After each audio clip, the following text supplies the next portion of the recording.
Safi in this period has engaged with more than 80 stakeholders in the first quarter of this financial year to see how best we can implement this 3 to 5 year business plan of Safi without duplicating any effort or nor to further fragment the industry. We acknowledge that Safi will only be successful through synergistic alliances.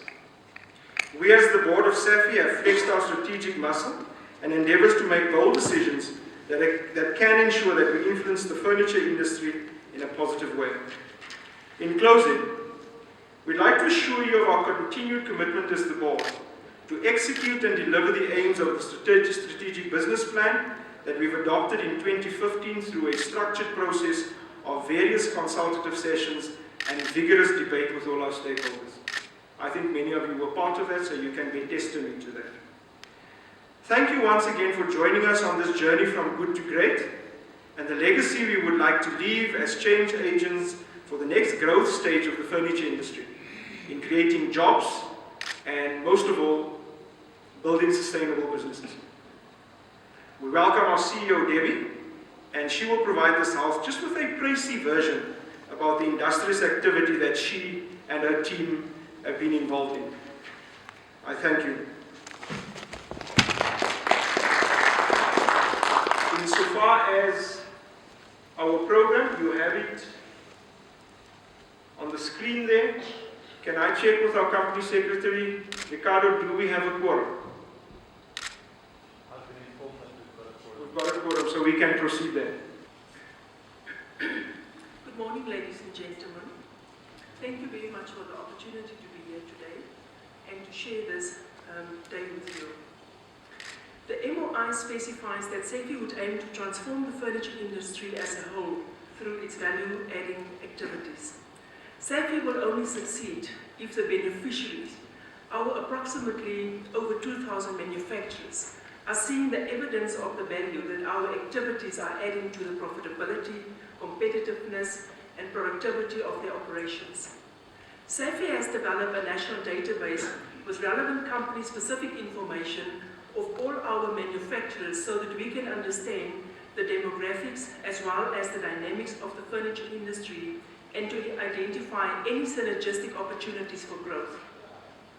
We're in the process of investigating the possibility of hosting annual regional national conferences at the city halls in Durban, Cape Town and in Gauteng to create a platform for buyers, suppliers, manufacturers, government, SMEs to really interact and optimize the value creation throughout the furniture supply chain. If you look at the 4 strategic pillars in Safi, market access is one of the ones that we identify as a key pillar. And to that extent, there's about 4 things that we look into.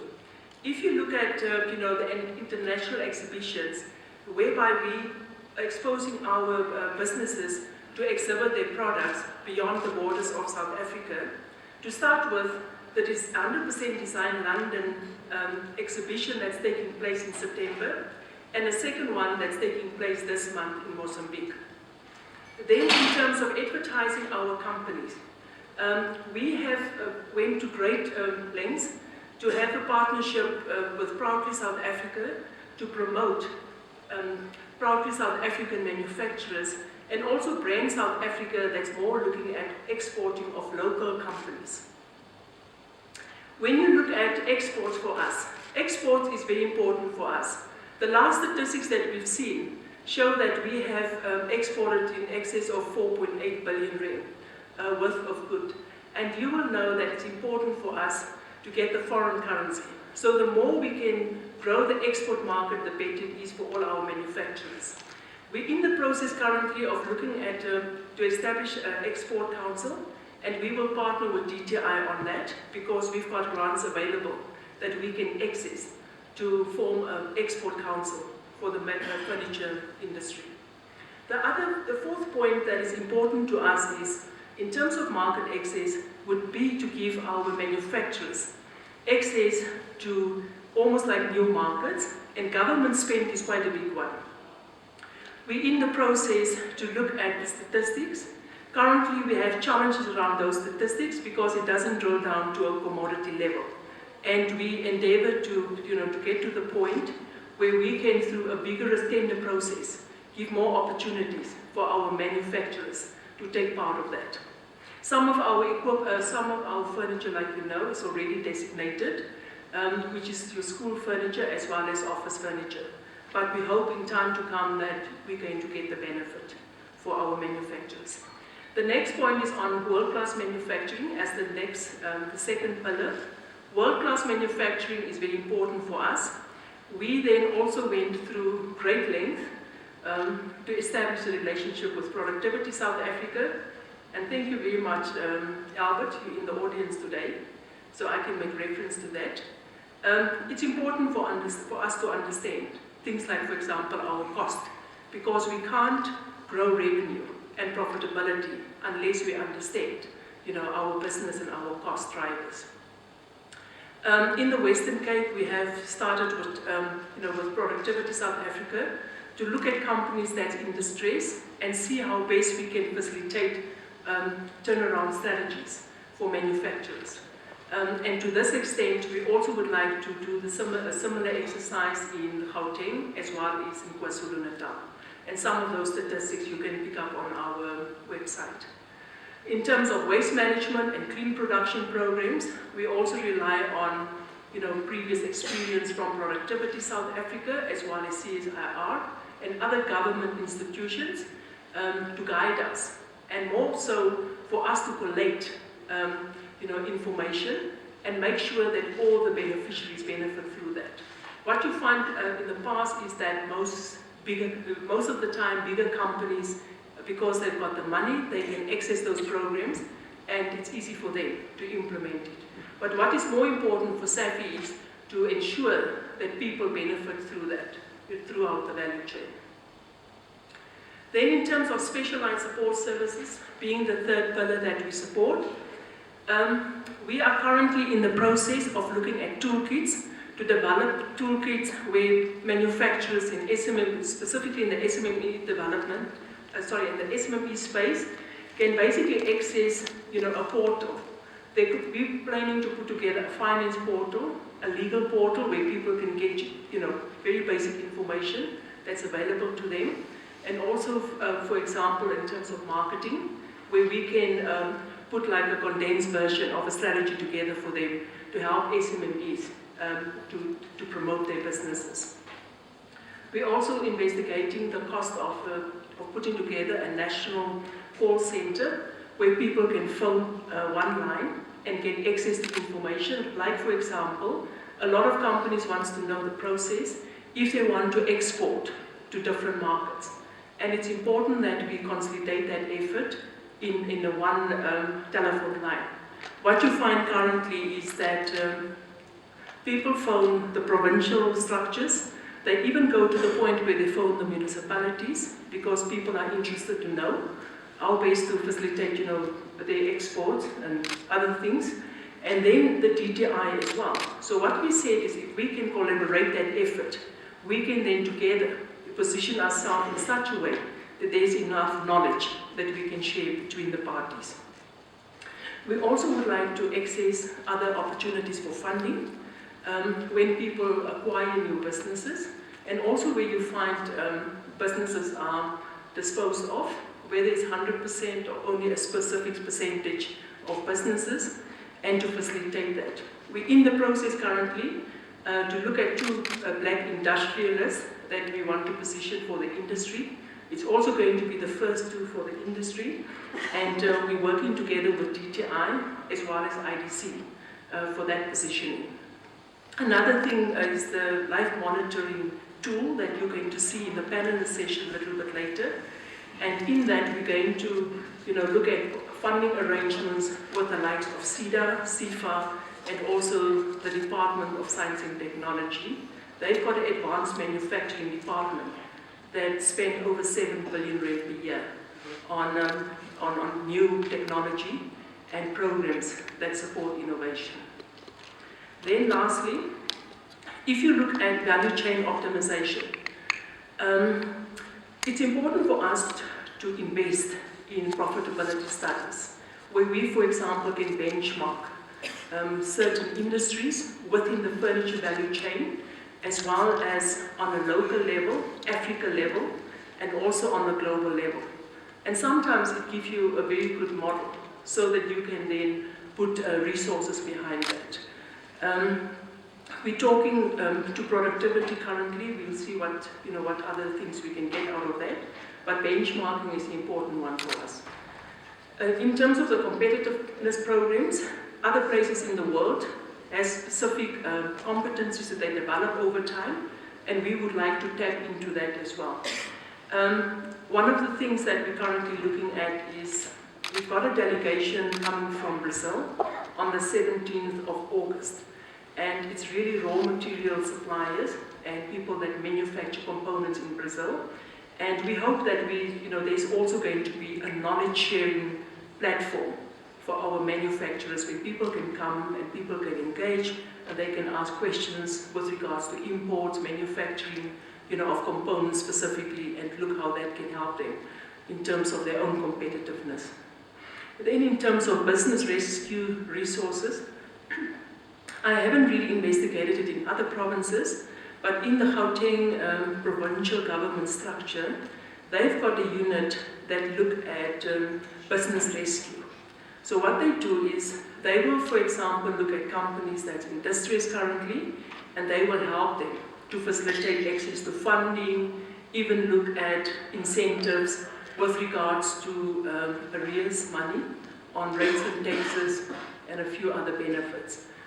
They've got a dedicated team, which is the retention unit, and they will sit down with the various manufacturers and businesses and help them through a process. And we hope that in time to come we can also facilitate that throughout the regions. Then the last one talks about productivity. There's nothing really I can say about productivity, but just to remind us the reason why we are so fearful when it comes to the prices that the Chinese are charging. I had a look last night at some of the statistics that in 2013, the Chinese import about 52% of all the imports that we had at that point in time. And it's interesting, how they basically get to that point, and we all know it's about productivity and understanding your cost. And hopefully in time to come, we will have the right statistics for our manufacturers so that they can tap into that and know how they can benchmark themselves against other players within South Africa as well as elsewhere. We also rely on other industries, experiences gained in other industries, like for example the automotive industry is quite a good one, if a person wants to refer to that, and we're hoping that in time to come that we can build on the successes of that. Maybe just as a matter of interest, this is the final part of my presentation. We have provided for you packs. If you fly back or if you have time, you're welcome to go through the information. It's important that you, our members, have access to some of the information. I'm not going to talk you through the chapters, but you will see in the back of the book that we provided you today with, you will see some of the other initiatives that's more on operational level. So you're welcome to go through that at your own time. And if there's any questions, you're more than welcome to contact us directly, or if it is that you want to participate in some of those chapters. Just maybe in closing to tell you that we've got the 6 chapters, which is your global markets chapter. We're looking at a membership chapter. We've got the technical chapter. Then we've got the professional standards chapter, where we look at standards for the industry. And then we've got the other 2, lifelong learning one, where we look at skills development. And I think it's important that if you feel there's something that you want to add, you're welcome to participate. Something like the research and development chapter is also important, because that's the time when we can provide you with accurate information. So if you want to contribute in any way to participate in those chapters, it's very much on an operational level. And the idea is for the 3 regions to participate in the chapters. And we had already discussions with the universities and some of the other institutions to participate in that. And then also strategic partners like Productivity South Africa. Thank you very much again.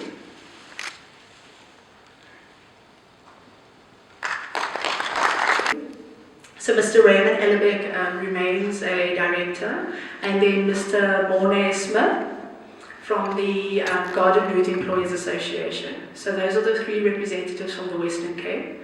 The three representatives from KZN, like I said, in Mr. Richard Donald Haas' place is Krabashni, Governor. And then Mr. Alexander Khan sent his apologies this morning. And we've got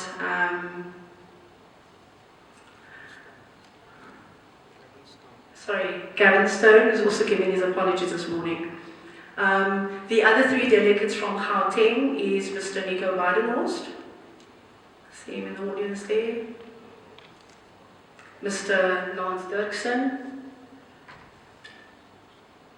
And Greg van Esch, who's also given his apologies for this morning. So that covers the 9 seats in the 3 provinces from the Employers Association. Then we have 4 labour seats, and Mufasa has 3 of those seats in each of the regions. So I'd like to again introduce Mr.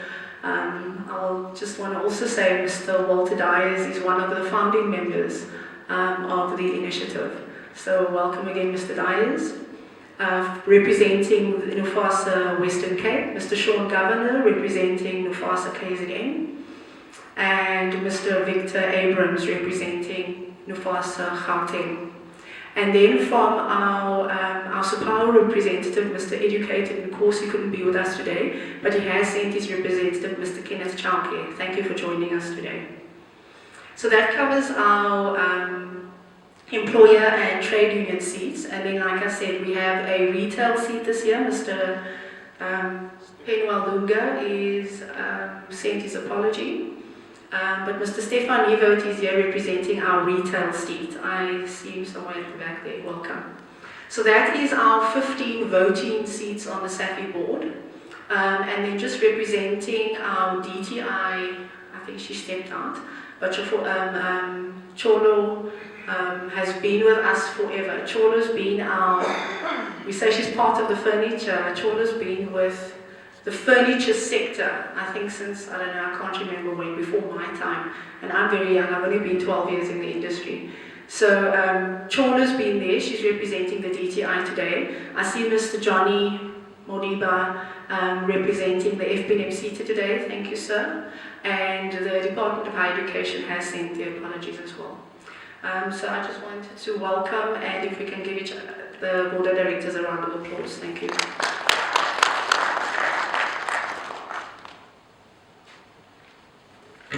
Thank you, Benedict.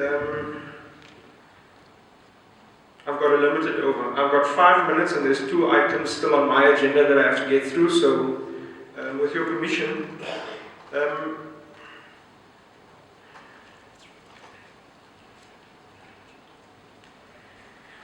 you have been given one of these books, and we now need to look at the issue of the appointment of auditors.